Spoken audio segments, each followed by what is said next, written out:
உலகத் தமிழர்களுக்கு ஒரு தொலைக்காட்சி தீபம்.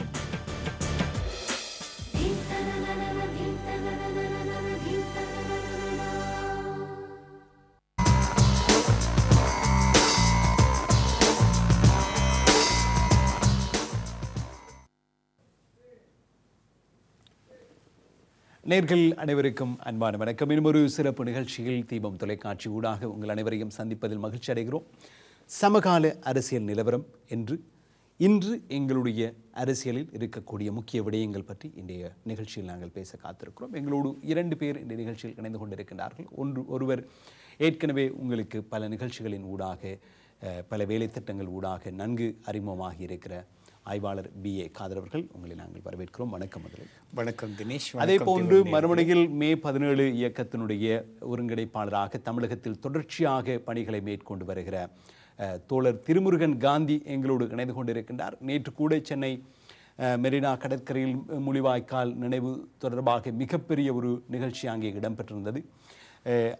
இன்றும் பலவிதமான வேலைகளுக்கு மத்தியில் எங்களோடு இணைந்து கொண்டு பல விடயங்களை பேச வந்திருக்கிறார். தோழர் வணக்கம். வணக்கம் தோழர், நேரடியாக உங்களிடமிருந்து இங்கே காதர் மாஸ்டர் எங்களோடு இருக்கிறார். நான் நேரடியாக உங்களிடமிருந்து இந்த நிகழ்ச்சியை ஆரம்பிக்கலாம் என்று யோசிக்கிறேன். இந்த இந்திய தேர்தல் முடிவுகள் வழியாகி நரேந்திர மோடி பிரதமராகலாம் என்பதற்கான உத்தரவாதங்கள் வந்திருக்கிற ஒரு சூழலில் ஒரு டெவலப்மெண்டலிஸ்ட் அல்லது ஒரு அபிவிருத்திவாதி என்கிற அடிப்படையில் ஊடகங்களினால் நரேந்திர மோடி பார்க்கப்படுகிற ஒரு சூழல் இருக்கிறது. இந்தியா முழுவதும் பெருவாரியான வெற்றியை அவர் பெற்றிருக்கிற போதிலும் தமிழகத்தில் பாரதிய ஜனதா கட்சி வெற்றி பெறவில்லை. தமிழகத்தில் மோடி என்கிற அந்த பிம்பம் கூட மக்களிடம் சென்று சேரவில்லை என்பது போன்றதான ஒரு தோற்றப்பாடு இருக்கிறது.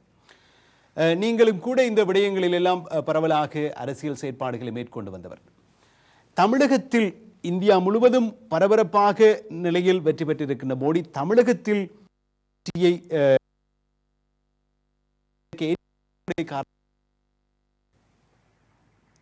தமிழ்நாட்டினோட அரசியல் களம் வேறு மாதிரியாக இருந்தது.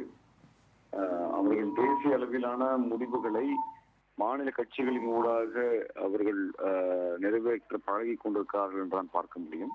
கடந்த 10 ஆண்டுகளில் அப்படியாகத்தான் தமிழகத்தின் அரசியல் இருக்கிறது. அவர் தேசிய கட்சிகள், இந்திய தேசிய அளவிலான கட்சிகளை தங்களுடைய கோரிக்கைகளை பிரதிபலிக்க முடியும் என்று அவர்கள் நம்பவில்லை. ஆகவே பிராந்திய கட்சிகளின் ஊடாக தங்களது கருத்துக்கள் சென்று சேர வேண்டும் என்று பார்க்கிறார்கள். அதைத்தான் இந்த தேர்தலின் முடிவுகள் தெரிவிக்கின்றன. நரேந்திர மோடி பொறுத்தவரை அல்லது இப்பொழுது பெரும்பான்மையாக கிடைத்திருக்கக்கூடிய ஒரு ஆதரவு வைத்துக் கொண்டு வர இருக்கக்கூடிய அரசாங்கம் என்பது அது இந்தியாவுக்குள்ளும் சரி அல்லது இந்தியாவிற்கு அண்டையில் இருக்கக்கூடிய நாடுகள் வழியிலும் சரி அவர் பெருமளவிற்கு உபயோகமாக இருப்பார்கள் என்று ஒருபொழுதும் நம்பிவிட முடியாது. என்றால் எப்பொழுதெல்லாம் இந்தியா ஒரு வலிமையான நாடாக, அதாவது வலிமையான தலைமையை கொண்ட ஒரு நாடாக வருகிறதோ அப்பொழுதெல்லாம் அது அண்டை நாடுகளில் இருக்கக்கூடிய உரிமை பிரச்சனைகள், அந்த மக்களினுடைய நேர்மையான நியாயமான உரிமை பிரச்சனைகள் தலையிட்டு அதை சிதைத்திருக்கிறது என்பதுதான் கடந்த காலத்திலே நாம் பார்த்த வரலாறு. கடந்த முறை இதற்கு முன்பாக வந்த ராஜீவ்காந்தி அரசாங்கம் பெரும்பான்மையான ஒரு எண்ணிக்கையுடன் கூடிய ஒரு அரசாங்கமாகத்தான் வந்தது. அதுதான் இதற்கு முன்பு வந்து கடைசியாக வந்த ஒரு நிலையான ஆட்சியை தருவதான ஒரு தோற்றப்பாடுடன் கூடிய பெரிய வலிமை கொண்ட ஒரு அரசாங்கம் இருந்தது. அது அமெரிக்கா படையை இலங்கைக்கு அனுப்பியது, ஈழத்தை சிதைத்தது, இவை அனைத்துமே நாம் மறந்திருக்க முடியாது. அந்த அடிப்படையில் இங்கே நரேந்திர மோடியினுடைய அரசியல் என்பது கொள்கை வகுப்பாளர்களாக இருக்கக்கூடிய இந்தியாவின் அரசு அதிகாரிகளின் கொள்கையிலிருந்து மாறி இருக்குமா என்று சொல்ல முடியாது. ஏனென்றால் நரேந்திர மோடிக்கு பின்புலமாக இருந்து இயக்கக்கூடிய RSS இந்துத்துவ அமைப்பு என்பது ஈழத்திற்கு, தமிழக விடுதலைக்கு எதிரான நிலைப்பாட்டை வைத்திருக்கிறது என்பது மட்டுமல்ல, அது அகண்ட பாரதத்தை உருவாக்குகிறோம் என்கின்ற கொள்கையை முன்வைத்தவர்கள். அந்த அகண்ட பாரதத்திலே இலங்கையும் இணைத்துதான் அவர்கள், இலங்கையில் இருந்து ஆப்கானிஸ்தான் வரை அனைத்து நிலப்பரப்பும் இணைத்து ஒரு பெரிய ஒரு இந்தியாவைத்தான் பார்க்கிறார்கள். அந்த அடிப்படையில் அவர்கள் தமிழீழம் என்பதை பிரிந்து போவதை அல்லது விடுதலை பெறுவதை அவர் ஒருபொழுதும் ஏற்றுக்கொள்ளப் போவதில்லை. மாறாக இலங்கை தங்களது கட்டுப்பாட்டிற்குள் இருக்க வேண்டும் என்று நினைப்பார்கள். அதற்கான வழிமுறையாக அவர்கள் சிங்களர்களை தங்கள் இனத்தினுடைய நீட்சியாக பார்க்கின்ற கருத்தியலை வைத்திருப்பவர்கள். ஆகவே இவர்கள் தமிழீழத்திற்கோ அல்லது தமிழக மக்களுக்கோ ஒரு அவர்கள் விரும்புகின்ற ஒரு அரசியல் நிலைப்பாடு எடுப்பார்கள் என்பது சந்தேகத்திற்குரியது. அது அவ்வளவு எளிதில் நடந்து விடாது. தமிழகத்தினுடைய தொடர்ச்சியான அரசியல் மட்டுமே அது சாத்தியப்படுத்தும் என்று நாங்கள் உறுதியாக நம்புகின்றோம். இப்போது நீங்கள் கூறுகிற இந்த அகண்ட பாரதம் என்கிற விடயம் இந்தியா அந்த பாரத தேசம் என்கிற அந்த ஒரு மிகப்பெரிய கட்டமைப்பை உருவாக்குதல் என்கிற தத்துவார்த்த கொள்கையாக வச்சிருக்கின்ற பொழுது சில பேர் இதனையே தான் மறுபலமாக மாற்றி சொல்லுகின்றார்கள். அதாவது இந்தியா அது இலங்கை தமிழர்களோடு இந்த அகண்ட பாரதம் என்று வருகிற பொழுது தமிழர்கள் தமிழகம் ஒருபுறத்தில் இருக்கின்ற ஒரு காரணத்தினால் மறுமுனையில் இலங்கைக்குள் இருக்கக்கூடிய தமிழர்களுக்கு நன்மை பயக்கக்கூடும். இலங்கையில் இருக்கக்கூடிய தமிழர்கள் அநேகமாக சைவர்களாக இந்துக்களாக இருக்கின்றார்கள், ஆகவே ஒரு வாய்ப்பு இருக்கக்கூடும் என்கிற கருத்துக்கள் எல்லாம் இருக்கிறது இல்லையா? அந்த கருத்துக்களுக்கு ஒரு வல்லமை இல்லை என்று நீங்கள் சொல்ல வருகின்றீர்கள், அப்படியா? அதாவது அவர்கள் தமிழர்கள் இந்துக்களாக எல்லாம் பார்க்கவில்லை. அப்படியாக நடந்திருந்தால் இனப்படுகொலை என்பது நடந்திருக்காது. அங்கே இருக்கக்கூடிய சைவர்களை இந்துக்களாக இவர்கள் ஏற்றுக்கொள்ளப் போவதில்லை. சைவர்களை அவர்களுடைய பார்க்கவில்லை. அப்படியாக நாம் எதிர்பார்த்து விட முடியாது. அவர்கள் சிங்கள மக்களுக்கு அல்லது சிங்கள பேரினவாதத்திற்கு ஆதரவாக இருக்கக்கூடிய கொள்கையை வகுத்திருப்பவர்கள். தன் ஈழம் என்று அமைந்தால் தமிழ்நாடும் அது அம்மாதிரியான கருத்தியலை வைத்திருக்கும், அதுவும் அப்படியாகத்தான் ஒரு விடுதலை கேட்கும் என்ற பொய்யான கருத்தியலை அவர் உருவாக்கியவர்கள் தான். தமிழ்நாடு விடுதலை என்பது ஈழ விடுதலையோடு இணைத்து பார்ப்பது என்பது இயலாத ஒன்று. தமிழ்நாடு விடுதலை என்பது தனித்த அரசியல் செயல்பாடு, ஈழ விடுதலை என்பது தனித்த அரசியல் செயல்பாடு என்பதெல்லாம் அவர்களுக்கு தெரிந்திருந்தும் கூட ஒரு பொய்யான பிம்பத்தை தொடர்ச்சியாக கட்டி எழுப்பக்கூடிய ஒரு அமைப்பு தான் இந்துத்துவ அமைப்பாக இருக்கிறது. அவர்கள் பாரம்பரியமாகவே தமிழர்களுடைய அரசியலுக்கு எதிரான ஒரு செயல்பாட்டை 2000 வருடங்களுக்கு மேலாக வைத்துக் கொண்டிருப்பவர்கள். அந்த பாரம்பரியத்தினுடைய நீட்சியில் தான் இப்பொழுது அவர்களுடைய கொள்கை திட்டத்தையும் நாம் பார்க்க வேண்டி இருக்கிறது. அந்த அடிப்படையில் அவர்கள் தமிழகத்தை இழந்துவிடக் கூடாது என்றால் தமிழ் ஈழத்தையும் நாம் நமது பிடிக்குள் கொண்டு வர வேண்டும் என்றுதான் பார்ப்பார்களே ஒழிய அதை கடந்து தமிழீழத்தினுடைய அரசியலுக்கு துணை செய்வார்கள் என்பது சந்தேகத்துக்குரிய ஒன்றுதான். தோழர், நீங்கள் தொடர்பில் இருக்கின்ற பொழுது அதே விடயத்தை குறிப்பாக இந்த மோடி இந்தியாவுக்கு பிரதமராக வந்தால் அதன் ஊடாக அபிவிருத்தி வரும் என்கிற ஒரு மிகப்பெரிய எதிர்பார்ப்பு இருக்கிறது. அந்த அபிவிருத்தி உண்மையில் மக்களுக்கு செல்லுமா என்கிற விடயத்தை தோழர் உங்களிடம் கேட்பதற்கிடையில் காதர் மாஸ்டர், இப்போது மோடியினுடைய வருகை என்பது இந்தியாவினுடைய இமேஜ் அல்லது இந்தியாவினுடைய பிம்பத்தை, இந்தியாவினுடைய அடையாளத்தை உலகளாவிய ரீதியில் மாற்றக்கூடும், அங்கே ஒரு புதிய இந்தியா பிறந்திருக்கிறது என்றெல்லாம் சொல்லுகிறார்கள். நீங்கள் மோடியினுடைய வருகை எப்படியான ஒரு புதிய அடையாளத்தை இந்தியாவுக்கு கொடுக்கும் என்று நீங்கள் நினைக்கிறீர்கள்? மோடி வருவதனால் வளர்ச்சி என்பது வரும் என்று வைத்துக் கொள்ளலாம். ஆனா வளர்ச்சி யாருக்கு வரும் என்பதுதான் மிக முக்கியமான கேள்வி. அது குஜராத்தை சேர்ந்த மார்வாடிகளுடைய கூட்டத்திற்கு, ஏற்கனவே சுரண்டி கொண்டிருக்கக்கூடிய கூட்டத்திற்கு இந்த ஒரு வளர்ச்சி என்பது வரலாம். ஒரு குறிப்பிட்ட ஒரு பணக்கார குடும்பங்களுக்கு, அம்பானி உள்ளிட்ட குடும்பங்களுக்கு அந்த வளர்ச்சிகள் வேண்டுமானால் சென்று சேரலாம் ஒழிய ஒட்டுமொத்த வளர்ச்சி என்பது சாத்தியப்படுவது கிடையாது. இது இந்தியாவில் இருக்கக்கூடிய பல்வேறு மக்களை தொடர்ச்சியாக ஒடுக்குவதன் மூலமாகத்தான் இது சாத்தியப்படும்.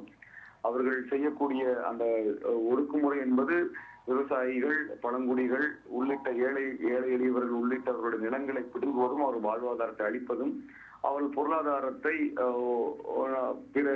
பிற பெரிய நிறுவனங்கள் கொள்ளையடிப்பதற்கு ஏதுவான கொள்கை திட்டங்களை உருவாக்குவதுமாகத்தான் குஜராத்தில் இருந்திருக்கிறது. அதுதான் இந்தியா முழுவதும் இந்த கொள்கை திட்டம் முன்வைக்கப்படும். ஆக இவர்கள் வளர்ச்சி என்று கொண்டு வருவது என்பது போலியான ஒரு மாய பிம்பமாகத்தான் இருக்கிறது. அந்த மாய பிம்பம் இந்தியாவில் இருக்கக்கூடிய பல்வேறு மக்களுக்கு ஒரு தீங்கை தான் கொண்டு வர முடியும். அப்படியான கருத்தியலோடு தான் அவர்கள் இங்கே வந்திருக்கிறார்கள். நன்றி தோழர். உண்மையில் நீங்கள் அதே விடயத்தை காதர் அவர்கள் இங்கே முன்வைக்க வேண்டும். தோழர், இந்த பிந்திய நேரத்திலும் எங்களோடு இணைந்து கொண்டு பொழுது உங்களுடைய பார்வையை பகிர்ந்து கொண்டீர்கள். நன்றி. எங்களோடு இணைந்து கொண்டமைக்காக மீண்டும் சந்திக்கலாம். வாய்ப்புக்கு நன்றி. நன்றி தோழர்கள். தோழர் திருமுருகன், நான் உண்மையில் அந்த கேள்வி உங்களிடம் தான் கேட்டேன். அந்த கேள்விக்கு அவர் பதில் சொல்லியிருந்தார் கிட்டத்தட்ட. ஆனால் அந்த கேள்விக்கு அவர் சொன்னதிலும் அர்த்தம் இருக்கிறது. சொல்லுங்கள், இந்த இமேஜ், இந்தியாவினுடைய அடையாளம், இந்தியா இப்படித்தான் இருக்கும் என்று சொன்னால் மோடியினுடைய வரவுக்கு பிறகு இந்தியாவினுடைய அந்த முகத்தில் மாற்றங்கள் ஏற்படும் என்று நினைக்கிறீர்கள்? ஆம், நீங்கள் கூறியதைப் போல இது ஒரு அபிவிருத்தி அரசியல். அபிவிருத்தியின் அடையாளம் மோடி என்று காட்டுவதற்கு சர்வதேசமும் கூட முயற்சி செய்கிறது. மோடியும் அதைத்தான் முயற்சி செய்கிறார். அபிவிருத்தி அரசியல் என்பது யாருடைய அபிவிருத்தி, எதை மையப்படுத்தி அபிவிருத்தி என்ற கேள்வி இங்கே எழுகிறது. பல்தேசிய கம்பெனிகளின் வருகை, அவர்களுடைய மூலதனத்தை வரவைப்பது, இதுதான் இவருடைய தத்துவம். அப்படியானால் அது பெரும் ராட்சத முதலாளிகள், ராட்சத பல்தேசிய கம்பெனிகளின் பவனி தான் அங்கே நடக்கப் போகிறது. அதிலே தொழிலாளர்கள் கசக்கப்பட போகிறார்கள். இவர் சொன்னது போல பழங்குடிகளுக்கு அங்கு இடமில்லை, தமிழீழத்துக்கும் இடமில்லை. ஏனென்றால் இந்த அபிவிருத்தி அரசியல் என்பது ஒரு பரந்த சந்தையை நோக்கி நகர்கின்ற ஒரு விஷயம். அப்படி நகரும்போது அங்கே இனம், மதம், இதற்கு அப்பால் அவர்களுக்கு பணம் என்ற விஷயம், லாபம் என்ற விடயம் முன்னுக்கு வருகிறது. வரும்போது ஒரு பரவலான சந்தையைத்தான் அங்கே தேடுவார்கள். தேடும்போது இலங்கை ஒரு பொருளாதார ரீதியிலே இந்தியாவுக்கு ஒரு முக்கியமான ஒரு நாடு. பங்களாதேஷும் இலங்கையும் தான் அவர்களுக்கு பொருளாதார ரீதியாக வர்த்தக ரீதியிலே வருமானத்தை தருகின்ற 2 நாடுகள். அந்த நாடுகளை அவர்கள் இழந்துவிடப் போவதில்லை. அதோடு அந்த இந்துத்துவத்தை பற்றி எங்களுடைய சில பேர் ஒரு மாய கனவிலே வாழ்ந்து கொண்டிருக்கிறார்கள். அவர்கள் இந்துத்துவ கட்சி, ஆகவே நாங்களும் இந்துக்கள், அவர்களும் இந்துக்கள், ஆகவே எங்களுக்கு அவர்கள் நண்பர்கள் என்று சொல்லி. இன்று இதற்கு 2 உதாரணங்களை நாங்கள் பார்க்கலாம். ஒன்று, இலங்கையிலே முஸ்லீம்கள் தாக்கப்படுகிறார்கள். ஆனால் பலஸ்தீனத்திலே மஹிந்த ராஜபக்ஷவின் பெயரிலே ஒரு வீதி அமைக்கப்படுகிறது.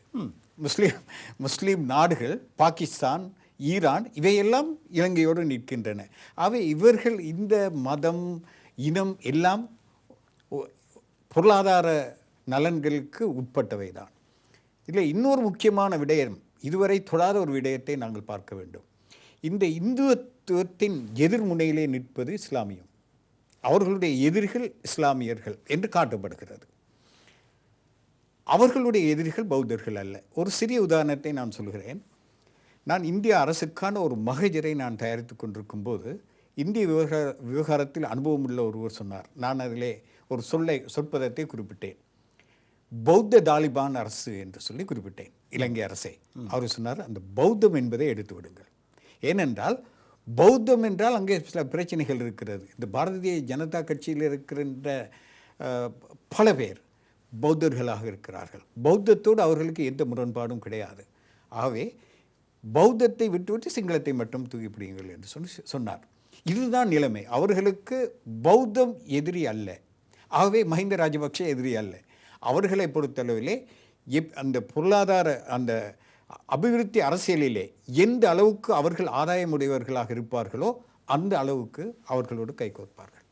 இப்போது இன்னும் ஒரு முக்கியமான கேள்வி இருக்கிறது இல்லை? இப்போது நாங்கள் பார்க்கிறோம், இந்த அமெரிக்காவினுடைய பொருளாதார வீழ்ச்சிக்கு பிறகு 2008ஆம் ஆண்டு லீமன் பிரதர்ஸ் எல்லாம் அவர்கள் வங்குரோத்து அடைந்த ஒரு சூழலில் அமெரிக்காவுடைய பொருளாதாரம் சரிவடைந்து மேற்குலகத்தினுடைய பொருளாதாரம் ஆட்டம் காண தொடங்கிய பொழுதோ உலகத்தில் அதற்கு இணையான, அதனை தாண்டி வளர்கிற ஒரு நாடாக சீனா தான் அடையாளப்படுத்தப்பட்டது. அதற்கு அடுத்ததாக ஒரு வளர்ந்து வருகிற நாடாகத்தான் இந்தியா பார்க்கப்பட்டது. ஆகவே இந்த ஆசிய பிராந்தியம் என்று வருகிற பொழுது சீனா அங்கே ஒரு ராட்சதனாக மிகப்பெரிய அளவில் வளர்ச்சி அடைந்து வருகிற பொழுது அதற்கு இணையாக இந்தியாவையும் மேலே தூக்கி வைக்கக்கூடிய வல்லமை மோடியினால் தான் சாத்தியமாகும் என்று சொல்லுகிறார்கள். சீனாவுக்கு நிகராக மோடி இந்தியாவை கட்டியமைக்கக்கூடும் என்று நினைக்கிறீர்கள்? மோடியுடைய வருகையை பற்றி நாங்கள் கொஞ்சம் பார்த்தால் அது எங்கே போய் முடியப் போகிறது என்பதையும் நாங்கள் பார்க்கலாம். பாரதிய ஜனதா எப்படி ஏரியல் ஷரோன் தன்னுடைய அரசியல் பயணத்தை ஆரம்பித்தாரோ அப்படித்தான் தங்களுடைய பயணத்தை ஆரம்பித்தார்கள். ஏரியல் ஷரோனை நான் இங்கே ஒரு உதாரணத்துக்கு எடுப்பது பாரதிய ஜனதாவுக்கு பொருத்தமாக இருக்கும். அவர் ஷட்டிலா ஷப்ரா என்ற அந்த அகதிகள் முகாமை அந்த படுகொலைக்கு பிறகு அவருக்கு எதிராக இஸ்ரேலியர்களே 4 லட்சம் பேர் அவருக்கு எதிராக ஆர்ப்பாட்டம் செய்தார்கள். அது ஒரு வரலாறு. இது நடந்தது 82. அவர் பாதுகாப்பு அமைச்சராக இருந்த அவர் கடைசியாக அங்கே ஒரு கமிஷன் நியமிக்கப்பட்டு அவர் அதற்கு உடந்தையானவர் என்று சொல்லி குற்றம் சுமத்தப்பட்டு அவர் பதவியிலிருந்து நீக்கப்பட்டார். பிறகு அவருடைய அரசியல் பிரவேசம் அங்கே இருக்கின்ற ராக் டோம் அல் அக்ஸாவுக்கு போய் 100 பேரோடு வருகை செய்து ஒரு இனவாதத்தை கிளப்பிக்கொண்டு இனத்தின் இரட்சகனாக தங்களை காட்டிக்கொண்டு அவர்கள் வந்தார்கள். அப்படித்தான் பாரதிய ஜனதாவும் பாபர் மசூதியோடு தான் தங்களுடைய பயணத்தை இன்னொரு கட்டத்திற்கு கொண்டு வந்தது. அதன் பிறகு குஜராத் படுகொலை. இப்படி அரசியலிலே தொடங்கிய ஒரு இனவாத அரசியலிலே தொடங்கி இப்பொழுது அவர்கள் பொருளாதார அரசியலுக்கு வந்திருக்கிறார்கள். இது பாரதிய ஜனதாவுடைய எதிர்முனை. அவர்களுடைய ஆரம்ப கொள்கை ஹிந்து, ஹிந்துஸ்தான், ஹிந்தி. இதுதான் அவர்களுடைய கொள்கை. ஹிந்தி எங்கள் மொழி,